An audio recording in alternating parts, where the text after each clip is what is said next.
everyone, and welcome to the Week 8 review, Week 9 preview. I am once again joined by Joel Gibson. As always, I'm your commissioner, aka the champ, the one and only, aka Buzzsaw, aka Mr. Modest, aka Neiman got his ass beat this week. That's what it is, bro. That's what it is. Timber! On, Neiman down. Oh, I loved it. And you want to know what I love most of all? We'll just get right into it. Modest beats Neiman. Modest puts up a monster line, capable of beating, I believe, everybody. I didn't check it with everybody, but it's very close if it's not. Almost the 1,000-piece for Modest this week. Shout out to Neiman for not cycling at all. Such arrogance. I don't understand if you're the number one team and you have a player like me that's on the ropes, so injured, needing the win. All you had to do was cycle, and chances are you could have beat me. I don't know if it's arrogance. I don't know if he's just saving up free agent money, but he's no longer the number one team, and I don't feel bad about it. I don't feel bad about it at all. I needed this win. I will take it. I will move to 4-4, back to 500, and I'm right back in the race. And I'm starting to get healthy. Look out, Joker has been cutting down on them cheeseburgers, baby. He's back. Triple-double. I also love that the triple-double is partly why I put Neiman away, because Neiman had Joker last year. It felt so good, Joel Gibson. It felt so good. I get close. All four of those losses, I was at least vaguely close to where I could have won, but I was too injured. This one, my ads were on point. I attacked him in all the right places, and the win feels so good.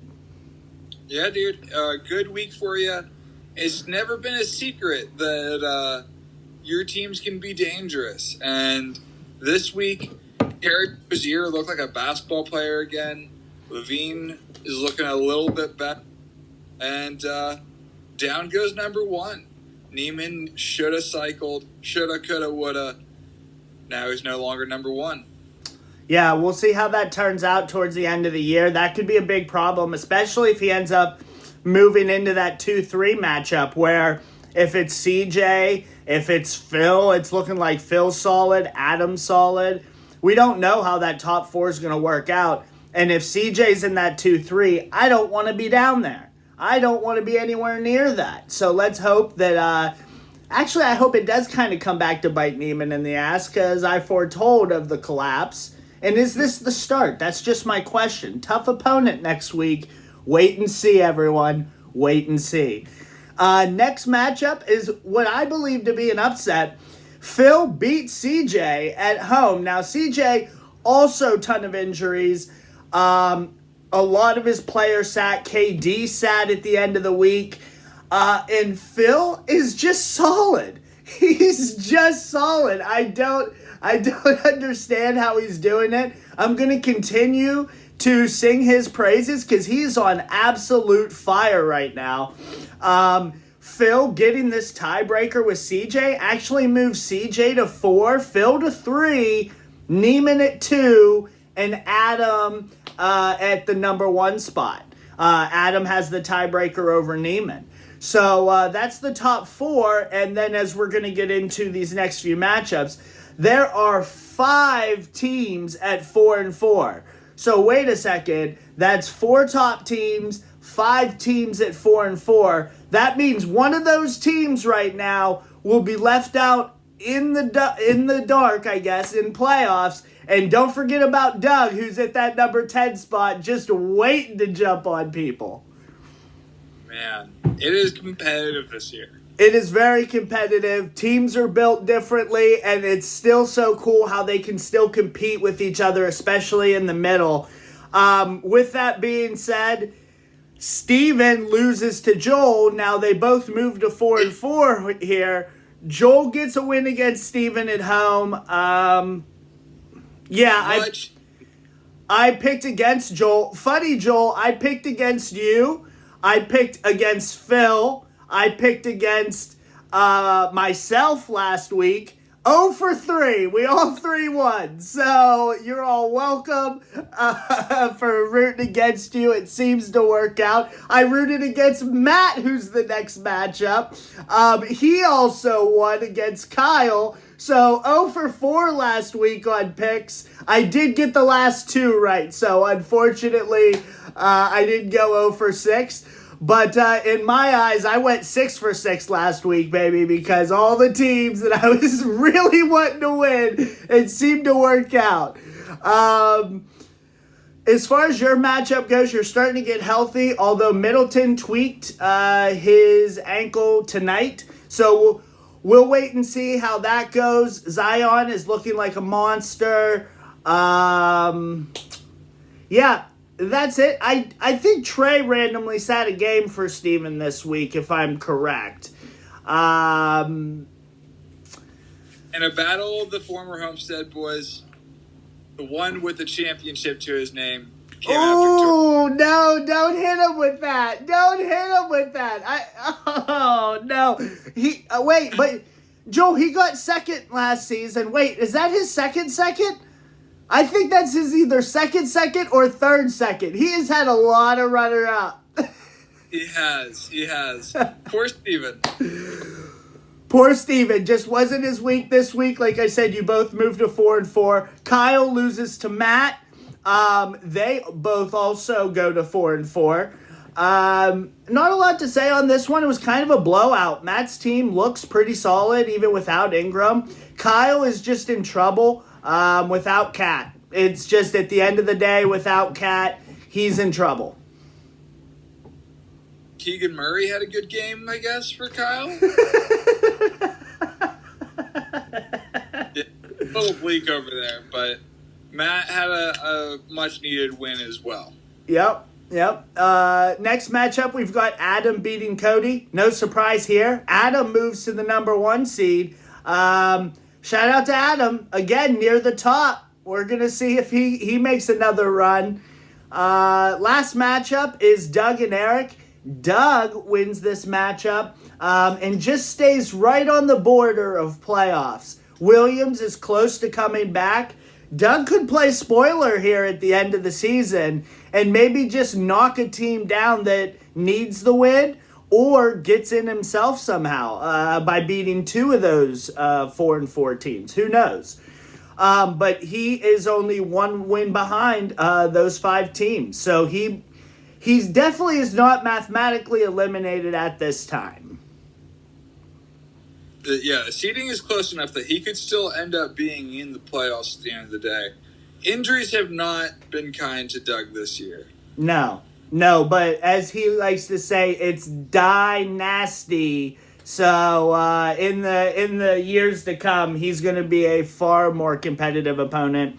And the same with Cody as well. All that being said, not a lot. I mean, this is week 8, so I think we're halfway through. I cannot remember if it's 16 or 17 this year total, but we're damn close to halfway through. I don't have my phone in front of me either to look. Either way, we're close to halfway through. What's that? I said something like that. Something like that. I do want to say that I think we're going to do the trade deadline similar to what we did last year. And what did we do? Like mid-January last year? End of January? I think it was mid-January last year. I could be wrong. But it's going to be similar. I only want there to be 1 or 2 weeks before the playoffs left, maybe 3 before the playoffs start, to allow everybody to kind of get their trades in. But I will give an exact date. I'll have that exact date by Christmas. I don't want to leave it hanging out there without everybody knowing for sure. There also, and I'm starting to say this now as far as next season goes, only because I don't want anybody to act like they're surprised. During the offseason, there's going to be a blackout period, just like the NBA has, where you cannot add drop on days to try to make up value and stuff like that. So I don't want people in the summer trying to pull something slick, drop in a high-value player just because nobody's paying attention. and adding them back at $1. So keep in mind that I exclusively hold the right on my judgment to say whether or not that drop is legitimate, even if it's in the non-blackout period during the offseason. We're not playing this reset value or anybody trying to cheat the system. I'm not having that. I'm not having an Anthony Davis situation all over again. So just keep that in mind. Like I said, there is going to be an offseason. There will be a restart where everybody's free agent money is restarted. Now, one last rule here while I'm on it, and again, I'll go over this again, but I do want to start saying it. If you are in the luxury tax, you cannot make any off-season moves, add drops, right, where you're using free agent money, unless you have the money to pay your free agent tax. So, if somebody would be in the first year of their luxury tax, they still have the $75 to work with. But if you are in the second year of the luxury tax where you would have 0 free agent dollars, you will not be permitted to make any moves that deal with free agent money. That includes pay down and that includes add drop. You can trade. Trades are more than open to try to get under the cap. I think... I'm still thinking about it. Maybe I'd allow pay down. Maybe, but it depends, and it would only be in certain circumstances to get you under the cap. So, for example, if the trade was going to get you under the cap with the pay down, then you would have access to that $75 because theoretically you wouldn't be paying it out, or the $150. You wouldn't be paying it out as the penalty. Does that make sense, Joel? Are you following me? Because if you're not following me, nobody else is following me. I believe I follow you. Okay. And like I said, I'm going to go over this all again. I'll make sure it's all written down. But what I don't want to happen is people taking advantage in the off season and trying to get around their disadvantage of being in the luxury tax. There's a reason that that's a penalty. And this is going to be a big issue for a lot of the teams coming up, is people being in their first year versus second year of luxury tax. How much money you have, things like that. But like I said, we're about halfway through the season. I just wanted to throw that out there real quick, just so it's on everybody's mind, because I'm not playing any shenanigans in the off season. That's for sure. Heard that, Mish. All right, next week, 9. Week 9. Wow, this is incredible. It's already week 9. Like I talked about, there's 5 teams at 4-4. The first matchup, as always, we start with the champs matchup. It's Matt at Modest. Now, both of these teams are 4-4. This is a huge matchup for both of these teams. A tiebreaker here could actually be make or break come playoff time. Now, Matt has Ingram out, and also Mitchell and Jaw are questionable for Monday. So let's keep that in mind as we're picking. If they both sit, I like my chances.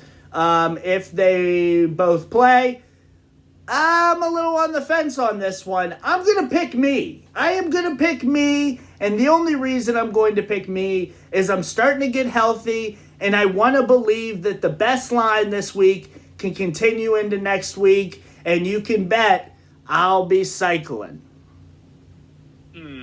It's close. Hero? What's that? Hero, what's the deal with him? Is he playing this week? Yep, probable. He's been red flagged for all week basically, but he's been probable every time. All right. Matt still has Dragic for some reason, so I'm going to take you. What's wrong with having him? You don't need to say anything about it. I thought that's a great player. Well, it is Dynasty, and the guy's like, what, 37? He's old, yeah. He's old. He's old. He's also, not producing. Okay. All right. Next matchup is Neiman at CJ. Another huge matchup. If Neiman loses this one, he won't have the tiebreaker to Adam or CJ, and he'll fall even further down. I believe that he did beat Phil the first time around. Yes, he would have had to have, because Adam and I are the only ones to have beaten Neiman so far. So that would be tough. Man, Neiman's team's good. He put up a solid line, too. It's not like he put up a shitty line this week. And he did have some injuries. Marketing was out. Butler was out. Yep. What's that? You broke out. He's full for Monday, though. Yeah, as long as they don't have any back-to-backs, he should be playing. Yeah, because CJ, KD was just resting. Curry, did he sit? He's okay, right? He's still healthy. Okay. Sexton is a little banged up. I'm going to pick CJ.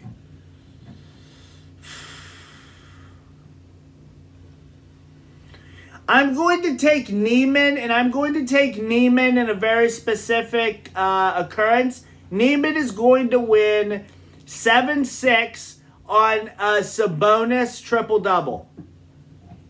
Woo! Hot take. Hot take. Hot take. Watch out. Hot take. If I'm CJ, though, I'm very happy that Embiid got that 50 burger out of his system tonight, and it wasn't next week. Yeah. All right. Next one is Phil at Steven. Can Phil keep up his hot streak? Man, I just continue to be impressed with Phil's team in general. It's probably because I traded some of my team over to him. He's very welcome. I am going to take Phil on the road here. Yeah, I'm going to take Phil on the road as well. Excellent. Next matchup is Doug at Adam. This would be one of those impressive-ass sneaky wins if Doug could pull it off. I don't think he does. I think Adam wins at home.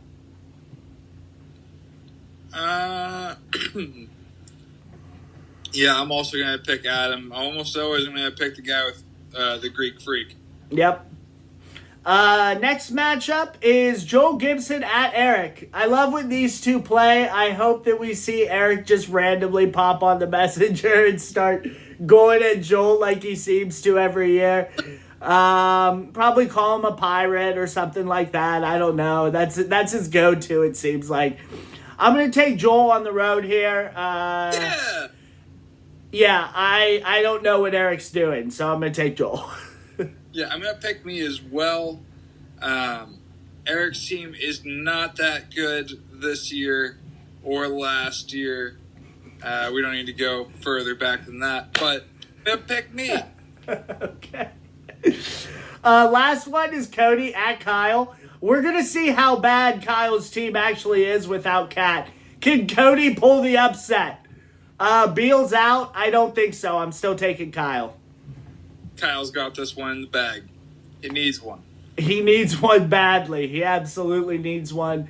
Yeah, that's it. If anybody has any questions, any concerns, anything as we come up to this week, yeah, let me know. Joel, glad to have you back. We missed you last week. I had to do the whole thing myself, and I realized that I say because normally you talk when I'm like filling in my space. I think I said this to you. You normally do the talking when I'm filling in my head, so I don't have to say So that lone video, I tried my best, but I was still just umming everywhere. Well, you did a good job of holding down the ship. We appreciate it, Cap. All right. Well, good luck to everybody. And feel free to reach out for me with any trade ideas. I'd love to just talk about it. Let's see where you are with things. Let's see what your plans are for the future. how I can help you make your team better and also make my team better. I'd love to talk to everybody. Outside of that, don't trade with Joel Gibson. See ya. Adios, guys.